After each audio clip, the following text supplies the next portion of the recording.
રાજકોટનું બેડી marketing yard મગફળીથી ઉભરાયું. બેડી marketing યાર્ડમાં મગફળીની આવક થાય એ પહેલાં જ 500 કરતાં વધુ વાહનો યાર્ડમાં પહોંચ્યા.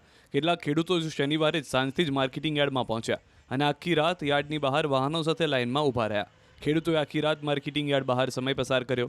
કેટલાક ખેડૂતો વાહન ભાડે કરીને આવ્યા હતા તો કેટલાક ખેડૂતો પોતાના વાહનમાં મગફળી લઈને માર્કેટિંગ યાર્ડ સુધી પહોંચ્યા.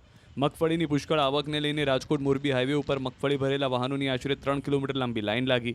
ટંકારા, પડધરી, જામનગર, મોરબી સહિતના અલગ અલગ તાલુકા અને જિલ્લાના ગ્રામ્ય વિસ્તારમાં ખેડૂતો મગફળીનો પાક વેચવા માટે બેડીમાં યાર્ડ પહોંચ્યા હતા. ખેડૂતોનું કહ્યું હતું કે હાલ તેમને પૈસાની ખાસ જરૂર છે. બાળકોની સ્કૂલ ફી ભરવાની બાકી છે તો અન્ય ખર્ચાઓ પણ માથે ચડી ગયા છે, જેથી કરીને તેમને તાત્કાલિક તેમનો મગફળીનો પાક વેચવો પડે તેમ છે. મગફળી 25 ગુણી છે, કાલ હાંજુના લાઈનમાં છે. હેરાન ગતિ એટલે પૂરેપૂરી લાઈનમાં રહેવું પડે, ટોકન હિસાબે હાલવું પડે. ભાવ નથી મળતા ને પૂરા, એમ ખેડૂતને મહેનત કરતા કાળી બજાર મને કરી થાય બહુ જાજી તકલીફ પડે.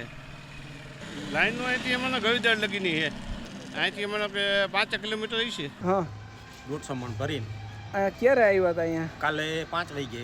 હા, એટલે આખી રાત અહીંયા લાઈન આખી રાત કેવી મેકીને વયા ગયા હતા અહીં. હા હા, પાછા અત્યારે અટાણે આવ્યા છે જમીન. હા, અત્યારે કેવી મગફળીની આવક થઈ છે? મગફળીની આવક કટાણે તો હવે યાદમાં હમા હે નહીં. હા, આ વખતે આવક સુધી પહોંચી ગયું છે.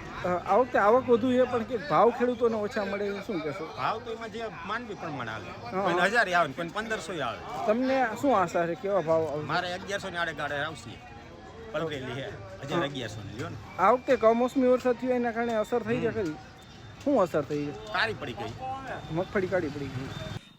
ભરી છીએ અને અહીંયાથી લઈને રાત ઉજાગરા કરીને આવ્યા છે અહીંયા, અને અહીંયા ઊભું રહેવાનું. ને પછી અહીંયા ઉતરા પછી અત્યારે ઇમરજન્સી પૈસાની જરૂર હોવા છતાં અમે આ માલ વેચાય પછી પૈસા મળે અમને, બરાબર.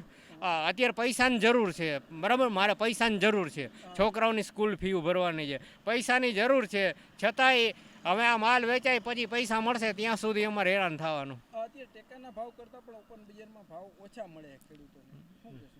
ટેકાના ભાવથી ભાવ ઓછા જ મળે. આની અંદર કોઈ ધારા ધોરણે નથી. આમાં સરકારની મોટી ખામી છે કે આ ભાવથી નીચેનો માલ યાર્ડની અંદર ઓપન બજારમાં વેચાવો જ ન જોઈએ.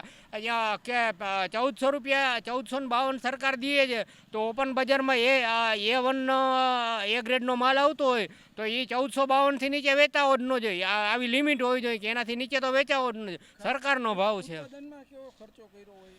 ઉત્પાદનનો ખર્ચો એટલે તો એ અમારું મન જાણે ભાઈ. ઉત્પાદનની અંદર હવે જ્યારે અમારે 1000 મણ મગફળી કરીને ત્યારે છે ને ગણતરી કરીને, ટોટલ ગણતરી કરીને, એટલે અમારી 7-8 લાખ રૂપિયા ટોટલ મજૂર ભાગ્યાનો ભાગ ને બધું બાદ કરી નાખીને એટલે 7-8 લાખ રૂપિયાનો 1000 મણ વાહે ખર્ચો થઈ જાય ગણતરી કરીએ. એટલે